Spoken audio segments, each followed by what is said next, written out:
ci seen émission Stop Coronavirus comme ni ngeen ko déggee tey ñu ngi dalal suñu invité di Moussa Para Diop. Moussa nuyu naa la. waaw maa ngi lay fay bu baax a baax Rosalie. nga nekk coordonnateur cellule de riposte des organisations de jeunes du Sénégal ndax mën nga ñu tegal tey carte d'identité cellule bi kuréel bi nga xam ne ay ndaw la dajale. ok jërëjëf Rosalie lii question bi nga ma laaj dinaa ci sawar a tontu bu baax a baax parce que cellule de riposte des organisations des jeunes du Sénégal contre le Covid-19 dafa nekk benn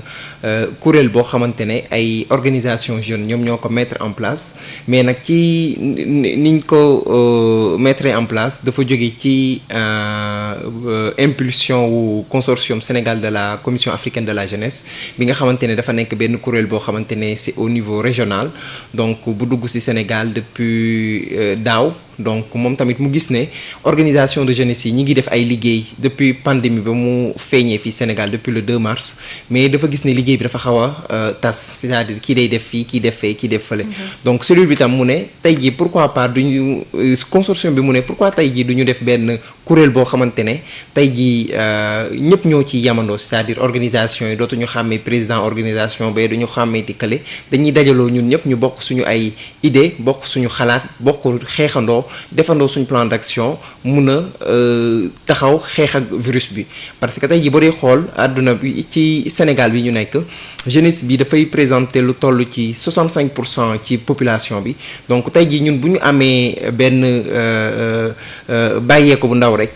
feebar bi mën na gën a dépasser fi mu nekk moo tax ñun tamit ñu gis loolu ñu ne tey jii dañ ciy dugg mais du ay organisation yoo xamante ne dañ nekk ay organisation formelle wala tey jii lii dañu woo organisation yëpp tey jii même ñu nekk ci secteur informel même marchand ambulant yi même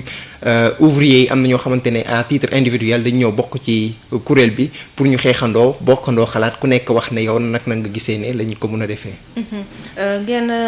taxawal ko ban waxtu ban weer ban bés ak tey ci jamono ji buñ dee xayma kuréel yi ci bokk wala bokk membre yi bu dee am ngeen lim bi ñaata lañ toll. waa kañ donc ñu ngi ko teg depuis le 2 avril. lañ ko indi donc bañ ko defee le 2 avril le 4 avril jour fête indépendance Sénégal dañu def benn déclaration boo xamante ne dañ ko tuddee déclaration conjointe donc déclaration conjointe boobu ñu def maanaam ñun ñëpp dañu d'accord ci wax ne nii la ñu bëgg gis ne impact bi nga xamante ne feebar bi mën na ko indi ñu ne nii lañ ko bëgg xeexee léegi tam boo dee xool nombre organisation yi ci bokk mu ngi toll ci 50 organisations yoo xamante ne de jeunesse yoo xamante ne bokk nañ ci mais bokk bi yamul ne organisation yi Dakar rek la yam booy xool presque département comme Dakar département yëpp bokk nañ am na yenn région yoo xamante ne am nañ fa ay organisation yoo xamante ne bokk nañ te fi ñuy bëgg-bëgg tam mooy que ni tey jii li nga xamante ni lépp ñu ngi koy def fii plan de travail plan stratégique ñu jéem ko yóbbu tam ci yeneen régions yi mun ko fa defee comme ça ñoom aussi ñu mun a partager wu ñun ñëpp li nga xamante ne mooy xeex mbas bi. ngay waxu plan d'action lan moo nekkoon seen plan d'action bu njëkk ak yenn tànk ngeen tegagum ci wàllu sensibilisation. waaw donc suñu plan d'action moom boo dee xool lu ci gën a faar booy xool mooy ñun dañu jiital formation bi ak sensibilisation parce que tey jii dañ ne avant nit di sensibiliser nit il faut que mu xam ne ñuy sensibiliser moo tax dañu dem ak collaboration benn ONG bu tudd Arbre de Paix bu nekk France donc bay temps ba kii bi commencé donc ñoom tamit ñu proposer leen suñu plan d'action bi ñu defoon ñu ne ñu avant ngeen di dem pour def plan d'action bi lii gën mooy déjà ngeen formé wu ñoom tamit ñu jël 12 membres yoo xamante ne ba ñuy doog a commencé ñoo bokkoon ñu former leen ci ni nga xamante ne nga war a defee sensibilisation ci communauté yi pour bañ a toucher pour yenn sensibilité yi pour bañ ci yegg ak population bi donc ba ñu former 12 personnes yooyu ñooñu tamit ku ci nekk dëgg wëlbatikuwaat formé parce que formation bi formation des formateurs la donc ku ci nekk ci ñoom dafa wëlbatiku di formé waat yeneen jusqu'à présent ñi ngi formé ñeneen ak ñeneen ñoo xamante ne ci ni ñuy defee sensibilisation ak waxtaan ak askan wi ci wàllum feebar bi nga xamante ne daf nekk na ci àdduna bi yëpp mais tam fii nii ci Sénégal léegi nag ci loolu noonu lañ leen formé donc ci ay yi nga xamante ne tëral nañ ko parce que ba ñuy doog a commencé après déclaration bi dañu dafa tombeeloon période boo xamante ne centre national de lutte contre de transfusion sanguine dafa alerté woon di wax ne nañu wut ñi nga xamante ne ay bénéfices ay donneurs yoo xamante ne dinañ ñëw pour may sang donc période boobu tam ñu gis ne nekk na pandémie bi ak corps bi nga xamante ne mu ngi doon ñëw ñun tamit ñu lancé benn initiative boo xamante ne c'était une initiative unique maanaam dañ ñëwoon képp ku ñëw pour maye deret dañ lay may benn kit boo xamante ne dina am gel am masque am savon donc yooyu yëpp ñu defaroon ko distribuer ko woon ko donneurs yi donc loolu tamit nekkoon loo xamante ne motivé woon na vraiment nit ñi pour ñu ñëwoon donc am nañ tam yeneen activités yoo xamante ne def nañ ko de sensibilisation distribution de masques ak résilience lu mel ni ki ni Wakaam def nañ fa benn boo xamante ne noonu ànd ci ak mairie bi ak ay association ndaw yu nekk foofu def nañ tamit organisation même projet de sensibilisation boobu ci Médina ànd ci ak mairie bi ànd si tam ak organisation de jeunes yi tamit def nañ tamit activité bu mel noonu ci semaine ba la ñu génn ci Gueule Tapée mais comme da doon tombeeloo xale yi waroon ñëw commencé jàng dañ ko defoon genre nettoyage ak def ay reboisement ci biir école yi pour que xale yi mënoon reprendre vraiment bien ñu defoon ko Gueule Tapée Fass donc ak Colobane pour nettoyer école yi mais tamit mettre des produits d'hygiène lu mel ni que ay eau de javel Madar ak saabu yooyu yëpp distribué woon ko ci école yi donc tey jii rek tamit maa ngi nii di doog a jóge ci benn activité boo xamante ne dañ ko def ak France Volontaire bi nga xamante ne que moom ñu ngi ko defee Kër Massar mais France Volontaire moo ñu ci jàppale bu baax a baax parce que moom aussi dafa répondre favorablement suñu appel appuyer ñu à hauteur de 5 millions yoo xamante ne yëpp dañ ko jëndee ay produits d'hygiène distribuer ko tey jii population bi parce que lu toll ci 300 familles tey jox nañ leen benn kit boo xamante ne valeur bi boo dee xool toll na ci 17 000 francs. ñu fàttali suñu auditeurs yu ñu dab ne ñu ngi suivre seen émission Stop Coronavirus ci Sud FM tey ñu dalal Moussa Para Diop di coordonnateur cellule de riposte des organisations de jeunesse du Sénégal di ab kuréel boo xam ne boot na lu toll ci juróom fukki mbootaay yu ndaw yoo xam ne dañuy yëngu ci xeex bi nga xam ne mbas mi di Covid-19 nga wax fi ay réalisation yu bëri yoo xam ne def ngeen ko Médina Wakam Gueule Tapée et cetera bu weesoo de ni ñu koy waxee seen partenaire boobu nekk France yéen fan ngeen di jëlee seen i ay moyens da ngeen di cotiser wala da ngeen am ay partenaires yu bëri comment ça se passe. waa kay pour moyens yi nga xamante ne mooy suñu moyens financiers yi nag li ci ëpp mooy ñun membres yi ñun ñooy cotiser donc dafa am cotisation parce que tey jii dañ ne xeex bi jaruñu ciy xaar état bi jaruñu ciy xaar keneen ak keneen donc dañu commencé ñun suñu moyens yi ñu am ku ñu fekk si gis ne ni demoon nañ fii ak fii ak fii boo ñuy jàppale dafay gën a yomb donc ci loolu tam bañ ko commencé lu mel ni que ni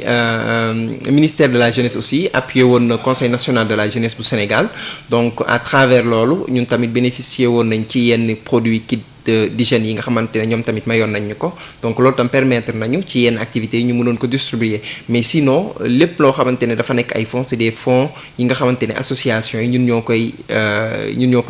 koy cotiser mais tamit ci réalisation yi sax waroon naa ci wax parce que tey jii def nañ lu toll ci 15 projets yoo xamante ne yëpp ci affaire corona lay wax mais ci 15 projets yooyu yëpp ñu def nga xamante ne bind nañ ko ba nga xam déposer ko ci partenaires yi donc ñun comme ni ñu amee ak partenariat ak France Volontaire ñoom tam noonu la yeneen ni ñu ngi leen di xaar tey jii ñu ñëw am na ci ñoo xamante ne sax commencé nañ ak ñoom ay séance de travail pour waxtaan ak ñoom ci lan ak lan lañ koy defee donc ñooñu aussi bu ñu ñëwee ñun tamit dañuy ànd ak ñoom ci li nga xamante ne moom lañ bëgg jéem a bokkandoo pour xeex mbas mi nga xamante ne moom moo daal parce que tey jii boo dee xeex bi aussi contexte yi day changer par exemple peut-être ni nga ko doon xeexee weer bële ak ni nga koy xeexee actuellement am na tuuti changement boo xamante ne am na si donc ñun tamit dañuy essayer wu di adapté wu un peu par rapport ak changement bi nga xamante ne mu ngi ci am ci wàllum xeex mbas mii nii waaw balaa ñuy ñëw ci changement yooyu xanaa dañuy wax ci contraintes yi ba ngeen soso le 2 et 4 avril ba ci jamono ji ngeen def ay sensibilisation dem ci ay communauté yu mel ni Gueule Tapée Wakam wax nga ko sànq Kër Massar xam nañ ne Sénégal du ñëpp a gëm feebar bi am na ñu jàpp ni ab business dong la est-ce que ci côté boobu amul woon contrainte jafe-jafe ñi ngeen doon def ba nit ñi accepter leen dégg bàyyi seen temps bàyyi lépp li ñu doon def ngir may leen nopp est-ce que yomboon na bu fekkee am na ay contraintes aussi nga wax ko ñu wax auditeurs yi rek ne mën nañu participer bu ñu wootee ci 88 628 98 98 d'accord kii boobu am nañ ci ay yenn contraintes yoo xamante ne vraiment jànkonteel nañ ko ci période bi nga xamante ne li ñuy wàcc sur le terrain parce que des fois da ngay ñëw di jox nit masque wala di ko sensibiliser mu tontu la tontu boo xamante ne tontu bu ñàkk kersa la wala wax la loo xamante ne yow après da nga naan waa man lii la moo ma ko fi jaral may ñëw pour peut-être nit di ma wax lii mais après comme ñun déjà tàmm nañu réalité boobu ak nekk ak askan wi donc day nekk loo xamante ne après dafay jàllaat vite fait. Donc ñun tam tout le temps yooyu noonu bu amee dañuy essayer aussi peut-être jël plus de temps même des fois ci kooku pour jéem ko expliquer pour xam peut-être moom ban façon pour comprendre ko un peu ban façon lañ ko mën a waxee ba indi ko tuuti ci à la normale pour que mu comprendre exactement ne que lii ak lii moom moo nekk réalité. sànq yaa ngi wax ne am na coppite ci anam bi ñuy xeexee lii di Covid 19. dégg nañu kilifa yi di woote appel à un engagement communautaire. donc da ngeen di changer forcément de paradigme. li ngeen doon def boo leen doon def ñaar di ngeen def ñett ba ñeent. maanaam da ngeen di dugg ci communauté bi. loolu ban perception ngeen ci am ak ci yan tànk ngeen ci fas yéene demee. waaw kay donc pour loolu nag ñun tànk yi nga xamante ne lañ ci fas yéene demee parce que comme tey jii ni nga ko waxee engagement communautaire maanaam tey jii xeex bi mënatoo ko jël rek ne da nga koy yamale ci ministère de la santé moo war a def lii wala def lii ñun dañu taxaw ne plus tey jii comme dañ nekk ci situation bi. communes yi par exemple ak maires yi ñoom dañu waroon am benn autonomie boo xamante ne dina leen mënoon permettre ñu réglementer seen zone par exemple tey jii maire bu nekk quartier waroon nañ ci mettre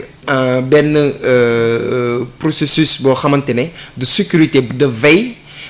bi nga xamante ne tey jii ku nekk ci koñ bi wala di dox te solo masque automatiquement dina am ku lay arrêter pour wax la nga sol masque c'est une obligation même boo dee romb nii même bu fekkee voie publique la c'est une obligation donc tey jii xam nga ñoom amuñu peut-être pouvoir boobu pour mun ko def donc loolu dafay nekk contrainte ci moom mooy ci ñoom moo tax ñun tamit dañ ne activité bi ñuy def dañuy dem jege ji zone yooyu comme par exemple mairie ak association de jeunes yi parce que ñoom ñoo gën a xam réalité bi ak nan la ñu mën a waxaale ak waa gox boobu pour mun leen accompagner ci noonu ànd ak ñoom ci xeex bi defee ko noonu parce que comme ça mu gën a mun a nekk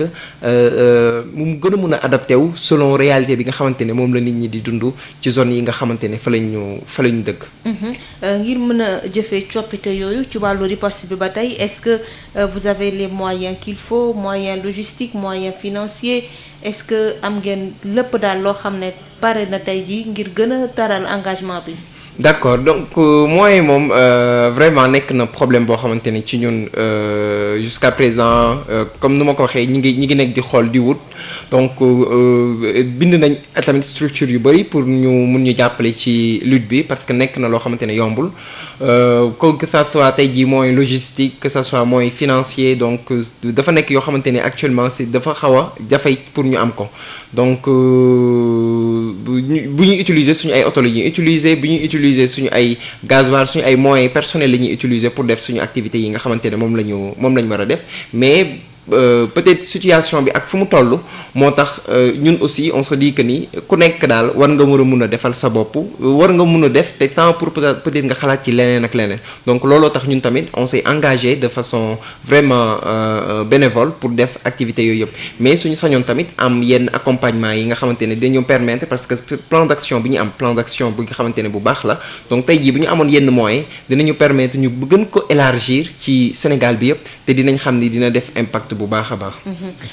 ngeen nekk ay acteurs incontournables ci riposte bi am ngeen droit apprécier ni feebar bi di lawee courbe yi yéen a ngi déglu tout le temps bilan du jour tey ñaata cas contact ñaata cas suivi et cetera yéen ban appréciation ban jàngat ngeen ci am ci di feebar bi di lawee ci jamono ji. d'accord léegi pour question boobu tamit kontaan naa ci trop parce que ñun par exemple dañu mettre benn comité boo xamante ne mooy liggéey ci wàllum statistique bi donc chaque jour ñun dañuy am bilan boo xamante ne par département boo xam dañ koy calculer pour xam ko exactement ñun tamit parce que tey jii booy dem di def yi activité il faut nga xam ban zone nga war a dem donc yooyu yëpp moo tax dañ ko def statistique chaque jour dañuy produire benn cartographie boo xamante ne day définir zone bu nekk ñaata cas impact moo fa am donc tey jii ñun tamit gis-gis bi nga xamante ne moom lañ ci am mooy que ni comme le président aussi nu mu ko wootee wax ne tey jii il faut que tey mu am responsabilité individuelle loolu tam dafa nekk loo xamante ne c'est une chose boo xamante ne très importante maanaam tey jii lépp loo xamante ne am na nit ki certes tey jii responsabilité collective baax na wala mais tamit responsabilité individuelle dafa nekk loo xamante ne nit ki tam da nga ko war a xamal yow sa bopp donc tey jii ku nekk jéem a xam ni lii bu baaxee parce que man lii laa def moo tax mu baax kenn xam ne lii bu bonee parce que man lii laa def moo tax mu bon donc tey jii bu nit ñi ñëpp comprendre loolu xamee ko noonu rek da ngay gis ne affaire yi dina gën a jaar yoon que li nga xamante ne moom moo nekk di am. balaa ñuy dellu si waat ci responsabilité individuelle bi nga wax moo am solo ci lim yi ba tey tontu woo sama laaj yow ci sa gis-gis feebar bi. mu ngi randu wala mu ngi ci benn courbe boo xam ne fa la nekk chaque jour. wala mu ngi yéeg yow daal sa gis-gis en tant que acteur. mu ngi yéeg mu ngi wàcc mu ngi fa mu newoon rek. d'accord parce que moom mooy sama gis-gis parce que tout le temps boo dee xool rapport bi nga xamante ne moom la ñuy produire au niveau du ministère de la santé chaque jour booy xool kii dafa nekk di augmenter tout le temps surtout booy xool li ñi nga xamante ne moom la ñuy woowee cas communautaires yi donc ñu gis ne ni mu ngi def montée boo xamante ne kenn tey jii xamul nan nga mun a defee. ba nga xamante ne di nga ci mën a def quelque chose pour que loolu mën a dañ donc li nga xamante ne rek nga mën a def mooy sensibiliser waxtaan ak nit ñi pour que ñoom tamit ñu mën a adopter mesures barrières yi donc tey jii ñun suñu gis-gis bi nga xamante ne moom la ñu am par rapport ak montée bi mooy que tey na nit ñi gën a di def mesures yi nga xamante ne moom la ñuy woowee mesure barrière maanaam di sàmmonteel di takk masque di sàmmonteel di raxas sa loxo ak yooyu noonu yëpp parce que tey jii tolloon nañ étape boo xamante ne dañ doon wax ne takk masque nekkul woon obligation te loolu ñoom ñëpp d'accord nañ ci mais toll nañ foo xamante ne nee nañ léegi c'est une obligation pour que même bu fekkee ne da ngay nekk ci lieu public wala fenn fooy dem tu es obligé pour takk masque boobu. ngeen nekk sur le terrain di gis nit ñi tout le temps di dem di ñëw li ngeen gis yéen est-ce que dal na seen xel est-ce que les gens sont assez responsables est-ce que ñu ngi respecter gestes barrières yi ñu ngi sol masque ñu ngi bañ a dajaloo ñu ngi raxas seen loxo ñu ngi def lépp liñ leen digtal. d'accord parce que loolu noonu moom actuellement depuis aussi ak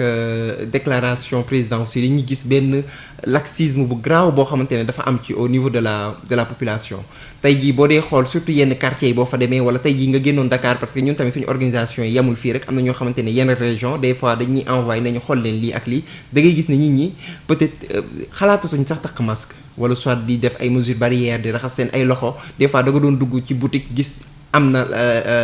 benn lavoir pour raxas loxo wala ngay dugg fenn nga gis ko fa léegi loolu commencé na sax di disparaître de petit à petit donc loolu noonu yëpp nga xamante ne mu ngi commencé di dañ moo tax tamit tey jii affaire bi kii bi feebar bi di gën a nekk loo xamante ni dafay yomb pour moom mooy ñu lawal ko donc bu fekkoon ne tey jii ñin ñi ku si nekk yaa ngi jéem a xeex di jéem a mettre mesure barrière yooyu di nga gis ne ni dina gën a atténuer wu gën a wàññeeku ko lii.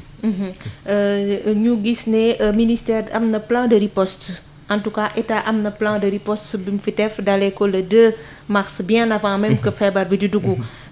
bi bu feebar bi duggee ba tar ñu gis ne li ñu commencé mooy le Sénégal est passé à des normes de restriction. état d'urgence couvre-feu. ñu jóge fa dem ci allègement. après ñu ngi ci levée de certaines mesures de restriction ak yooyu yëpp yow nan ngay analyser plan boobu noonu est-ce que tendance boobu il fallait s'y attendre moom la ñu jël wala am na yoo xam ne waroon nañ mën a gën a xaar ci kanam wala je sais pas loo ci xalaat. d'accord parce que man tey jii je pense que aussi est-ce que comme par exemple le fait que pandémie bi aussi ñëwoon nekk loo xamante ne c'était mondial xam nga tiitaloon na ñëpp. donc ku nekk tey jii da nga naan xaaral ma jël mesure peut-être bële. wala bii wala bee mooy gën leneen ak leneen ci dëkk bu nekk ci état bu nekk. donc xam naa aussi ak loolu moom moo poussé suñu dëkk yi tamit ñoom peut-être ñu jéem a agir noonu mais man tey jii par rapport ak lever yenn restrictions yi je pense que ni loolu noonu nekk na loo xamante ne nit ñi tam war nañ ci war a mun a adapté wu. parce que feebar bi nga xamante ne moom moo fi am virus bi nga xamante ne moom moo nekk ak ñun di dund ak ñun kenn mënu ko gis kenn amagul jusqu'à présent vaccin boo xamante ne mën nañ ko vacciner wu boo grippé di nga mën a xam ne da ngay dem hôpital ñu jox li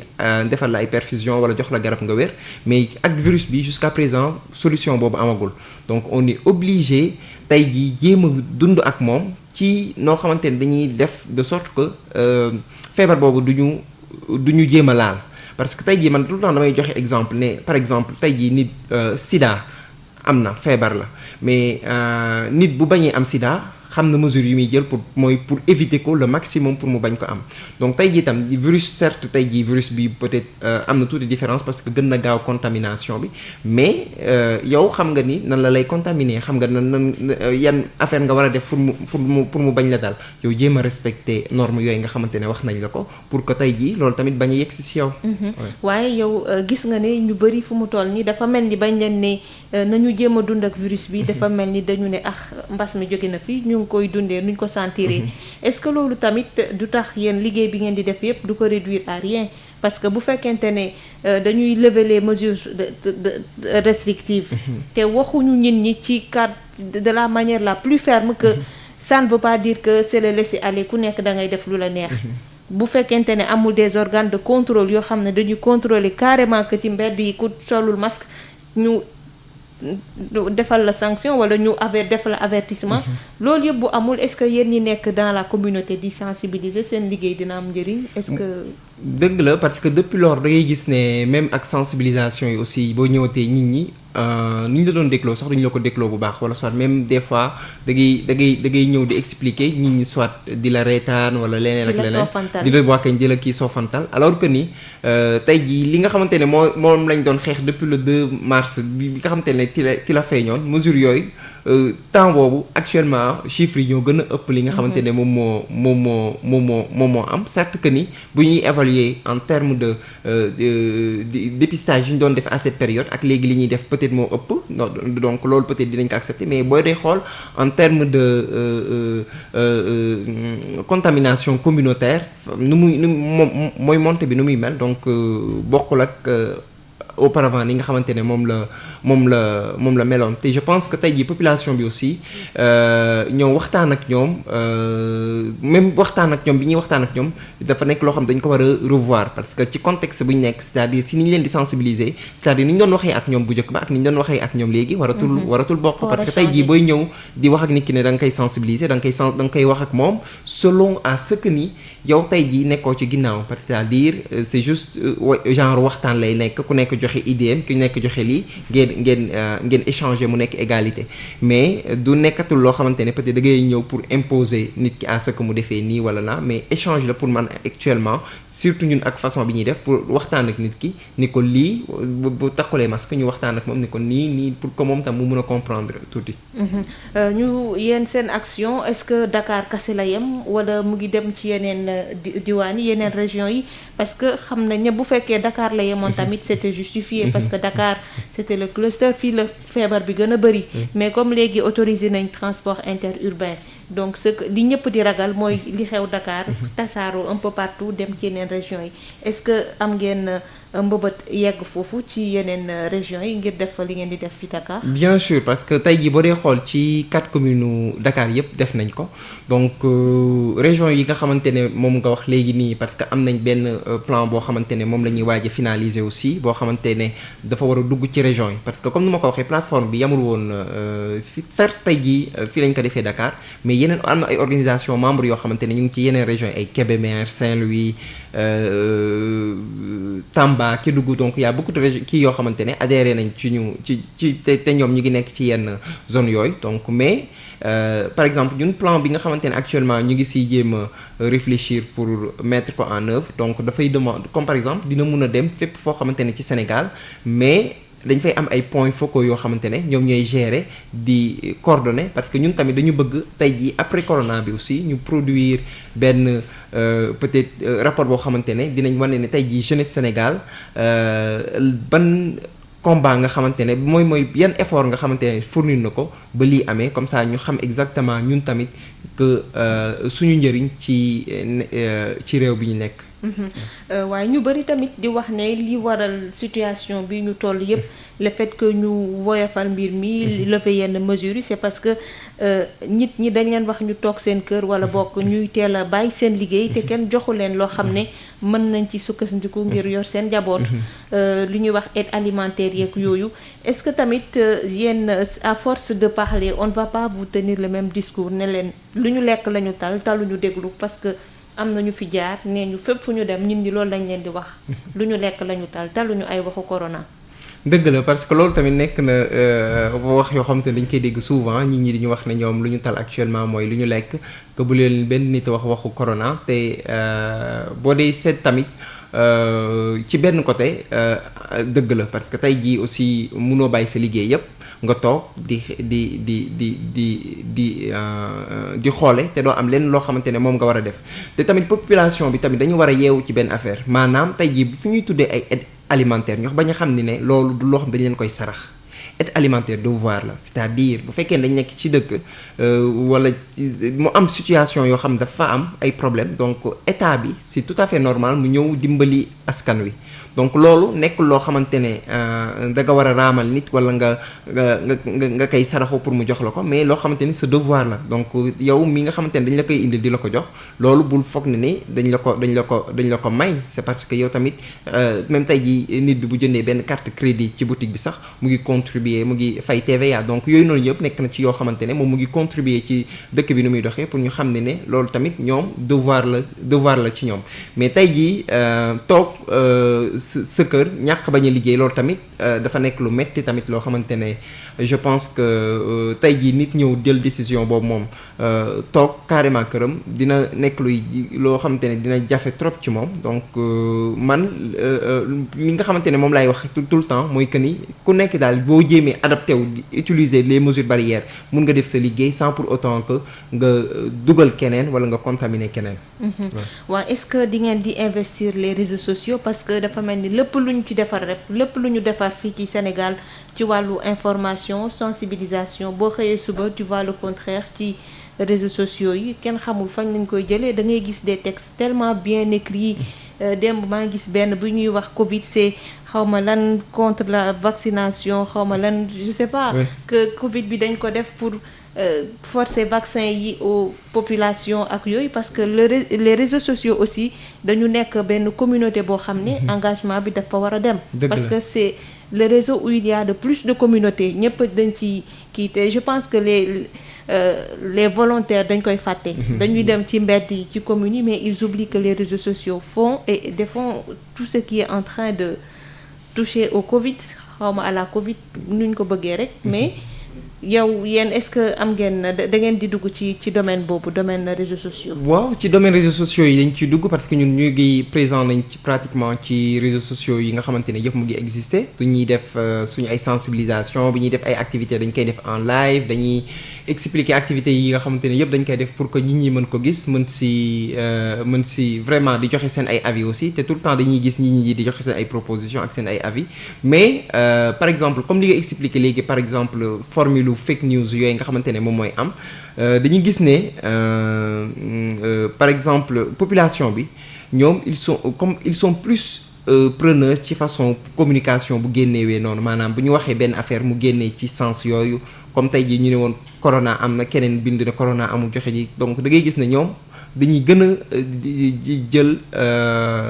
kii boobu def ko importance donc man tam je me dis que ni aujourd'hui stratégie communication bi nga xamante ne la ñuy utiliser aussi ci Covid bi dañ ko war a adapter selon réalité bi nga xamante ne ak façon nit yi ñi nga xamante ne moom moo am parce que tey jii bu fekkee ne même da nga koy communiquer di ko booleeg musique di ko tëgg nga booleeg ak musique comme ça nit ñi mën a comprendre xam na nag la moom mooy corona bi lii ak lii ak lii de fait bu fekkee da nga koy defee neneen ak neneen da ngay gis ñeneen ñi dañ koy gën a adapter pour comprendre ko donc pour man tey jii aussi àdduna dafay dox te boo dee xool corona bi rek wan nañu ne àdduna dafay dox parce que boo dee xool diggante mu ngi dugg Sénégal mois de mars tey ñu ngi ci mois de juin diggante weer yooyu yëpp façon sensibilisation yi changé na plusieurs fois. Donc façon de communication yi changé na plusieurs fois donc cela veut dire que ni àdduna bi dafay dox te communication dañ koy adopté selon situation bi nga xamante ne moom moo am et je pense que actuellement ñun fu ñu toll nii ci Sénégal même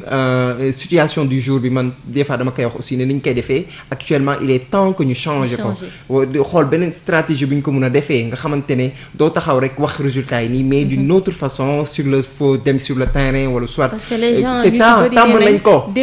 dégglootuñu sax parce que dañuy ne de toute façon su ma paree su ma duggee sama statut naa gis benn xarit bu ko def c'est ça donc tey jii il faut que tout le temps ngay jéem a innover ni nga xamante ne moom nga nekkee di liggéey bul yam ci benn système rek continuer ko da nga war a xam ne ni lii même fii pandémie la day continuer kenn xamul kañ lay jeex mais il faut changer aussi la stratégie de communication xool yeneen façon xool yeneen nit yi nga xamante ne des fois ñooy ñëw joxe communication parce que tey jii bu ñu ñëwoon fekk benn je sais pas benn mécanicien wala keneen ak keneen koo xamante ne la koo xamante ne am kii bi daloon moom mooy daloon na ko pandémie bi mu joxe situation du jour expliquer wax situation da ngay gis ne ñëpp dañ koy bëgg xam gis nga temps yi rek mu ngi am ci réseaux sociaux wala jox ko communauté yi c'est ça communauté moom mooy c'est ça dem jël leen les communes les associations c'est ça bien sûr yaa ngi gis ne temps yële mu ngi am benn paa bu génn hôpital vidéo boobu gis nga ko ñu wane ko mais da nga gis ne ñëpp di ko partager parce que témoignage bi muy wax ci Covid bi pourtant ñi dégg nañ ko parce que nekk na nit c'est une personne lambda mais tey jii bu ko Aliou Sall wala keneen ak defoon dañ naan moom peut-être nekkul loo xamante ne kii duñ ko sax jox mooy importance bu bëri mais comme pas boobu moo ko def donc gis nga ni ñu bëri jël ko di ko partager donc gëm li nga xamante ne am na donc je me dis que ni stratégie communication dañ koy war a améliorer du benn toog rek la ñu war a toog bugg di waxee comme ni ñu doon waxee depuis le 2 mars que moom la ñu war a waxee tey jii le 8 juin c'est pas possible mais à côté aussi gis nañ ci site d'information yi nit ñi di commenter ne kii dañ ko leer na ma ne paa bi dañ ko fay moo tax mu wax depuis kañ la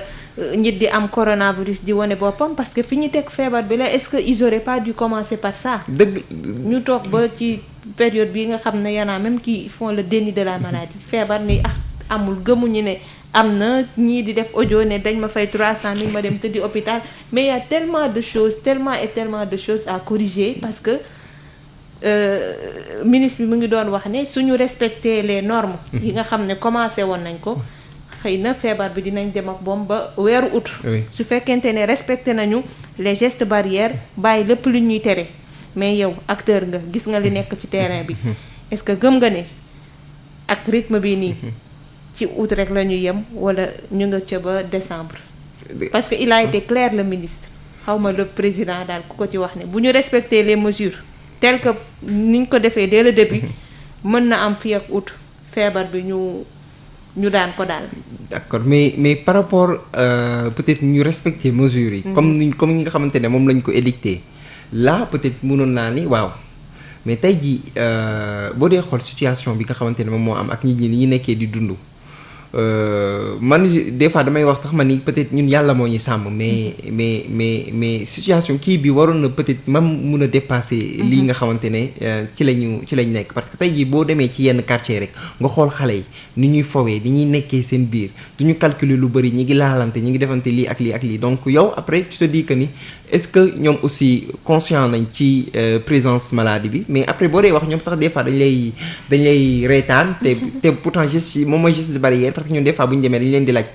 wax ma geste mooy barrière bi ma may la benn masque wala lii wala laa automatiquement ñoom ñoo la koy réciter wax la yëpp nu mu demee mais duñ ko respecter sax duñ ko sax def donc cela veut dire que ni tey jii par rapport ak fi ñu nekk nii man gëwuma ni au mois d'août que situation bi yëpp dina arrêter. C'est pas possible ak ni population bi nekk di dundee. waaw waxtu wi mu ngi ñuy dab juróomi simili moo ci des tey jii yéen am ngeen expérience. dem ngeen ci communauté yi gis ngeen waxtaan ngeen ak ñoom xam ngeen seen perception ñoom de la maladie ak seen perception de la riposte qu'il faut. yéen boo leen doon joxe tey. genre recommandation aux autorités sanitaires lan ngeen leen di wax ñu yokk ko ci seen riposte su ko defee mbir mi gën a ñëw. d'accord donc pour seen riposte bi man li may gën a wax mooy tey ji mu am plus d'implication wu certes tey société civile bi impliqué nañ lañ mais mu gën a am implication société civile mais aussi ak organisation de jeunesse yi parce que tey jii da ngay gis ne njiit ñoom par exemple gouvernement bi bu mettre trop au devant nit ñi dañuy commencer di critiquer dafay xaw a bëri. wala soit ñi ñàkk gëm wala fokk ne lii ak lii pour nax leen donc man su ma doon ñoom ci yenn yu ci bëri dañuy mettre au devant ñi nga xamante ne mooy société civile bi ak ñi nga xamante ne ñoo gën a jege communauté bi ak organisation de jeunesse yi même ak ASC yi nga xamante ne même boo dee def constat ñun de gis nañ ne ñoom ñu si bëri ci pandémie ba mu amee ba léegi ñoom dugguñu ci xeexuñu ci bu baax a baax donc ñoom tamit ñu gën ci jéem a dugg pour comme par exemple gën leen mettre au devant de la scène pour que ASC yu si mën a bokk ci loolu de même que aussi tey jii ci communes yi comme sànq li ma expliqué woon maanaam maire yi tey jii gis nañ ne école yi ba muy waaj a tijji ñu gis ne ministère de l'éducation moo dem jox école yi ay distribution loolu man fu ma doon ministère loolu du ma ko def damay jël yépp loo xamante ne am naa ko ma dem commune bu nekk ma jox maire bi tuwaat maire bi après xool lu nga xamante ne am na ko mu yokk ko si comme ça population bi yépp mën a am mais tey jii moom warul woon def travail fii maire bi di def travail fii donc day nekk différence oui c'est ça amul synergie alors que synergie boobu dafa nekk loo xamante ne dafa baax a baax donc man peut-être dama leen di recommander si travail vraiment mu gën a am synergie bi nga xamante ne moom nga wax léegi comme ça mooy permettre ngeen am force mun a am impact bu fort ci communauté bi. waaw président woote appel engagement communautaire c'est vrai il y a des gens qui étaient là depuis le début ak seeni moyens bopp. yow gisoo ne ci 1000 milliards yi nga xam ne moom la ñu daal ne moom la ñu war a jagleel xeex bi waruñu ko jox communauté comme ci jamono ji ñoom la ñu woo les gens se disent que le salut viendra des communautés ci wàllu Covid bi. est-ce que tamit état jotul mu dugal loxo communauté bu ne mu ne la jox ma plan d'action yan moyen nga soxla mu jox la ko comme ça affaire yi gaaw. bien sûr loolu actuellement ci situation bi ñu toll waxuma sax situation bi ñu toll mais depuis Covid bi loolu moo waroon am parce que comme ni ma ko expliqué léegi tey jii ñoom il faut que dafa bari ñu jox leen tamit autonomie c'est-à-dire waxuma jox leen xaalis kese wala ay financement ne ak seen plan d'action li ñuy def mais jox leen tamit autonomie boo xamante ne ñoom dinañ mun a gérer ak par rapport ak sécurité zone bi c'est-à-dire tey jii bu fekkee nit solul masque ñoom ils sont libres soit même bu fekkee am sanction yu kooku war a def ñu jàpp la nga fay loo xamante ne lii ak lii de fait man su ma xamee ne Sacré-Cœur bi su ma fi jàll su ma solulee masque damay fay 5000 bu ñu ma jàppee dinaa sol sama masque dina ma wóor ne lii ak lii su ma ko defee donc yooyu noonu tey jii ñoom bu ñu amee autonomie yooyu je pense que aussi dina leen aider bu baax a baax donc comme ni nga ko waxee tamit état bi tamit tey jii jéem a ñëw ci ñoom gën a rapproché wu ci communauté ci communes yi pour jéem a xool nan la mën a liggéey ak ñoom parce que tey jii communes yi ku si nekk da ngay changer c'est-à-dire ni ñuy liggéey ak waa Sacré-Cœur ak ni ñuy liggéey ak Yëmbal ak ni ñuy liggéey Kër Massar ba tey bokkul donc ku ci nekk ak noo xamante ne moo xam këram lu fa xew donc moo ko mun a xeexal ñi nga xamante ne moom la dëkkal am it ñuy laaj ñu def bilan force Covid-19 fu mu toll ñaata koppar moo ci nekk lu ci nekk fan ak fan lañ ci dugal te bàyyi askan wi tamit mu tànn ne li ci des bëgg nañ ñu def ko fii ñu def ko fële est-ce que gis-gis boobu nga bëgg comme nee nañu na ci communauté yi dugg est-ce que ñoom am nañu droit aussi mën a wax ne lii nga xam ne mooy xaalis bi di force Covid-19 war ngeen ko mën a def fii def ko fële comme dañu bëgg jël seen avis ci lépp. d'accord parce que bilan boobu je pense que ni loolu moom lu war la bilan bi sax dañ waroon def bilan boo xamante ne soit semestriel boo xamante ne tout le temps dinañ expliquer yépp avec tous les détails ba nga xamante ne nit ñi yow même boo dul woon suivre sax boo xoolee bilan bi rek di nga mun a am information yi nga xamante ni yépp moom mooy soxla nga ko donc tey jii tamit comme ni nga ko expliquer pour ñuy xam ne lii fii la dugg ak leneen moom mooy li nga xamante ne lañ ci def loolu pour man lu am solo la parce que tey jii boo dee liggéey ak nit transparence dafa nekk loo xamante ne dafa nekk lu baax te pour que nit ñi xam ko mooy rapport yi ñoom ñoo koy wax par exemple tey jii ñëpp bu ñu taxawee ne la mu am lu xew ñëpp ñëw jàppale la peut-être ñi après war nañu xam ndax loolu noonu jàppale boobu kat ndax jàppale bi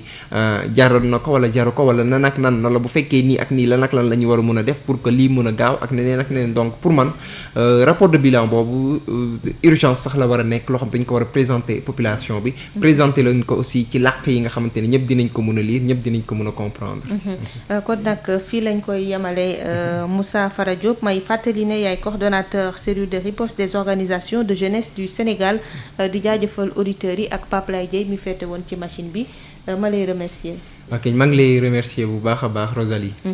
auditeurs yi ma leen di jox dig daje ëllëg bu 16h jotee ci beneen numéro bu Stop Coronavirus. nañu xeex corona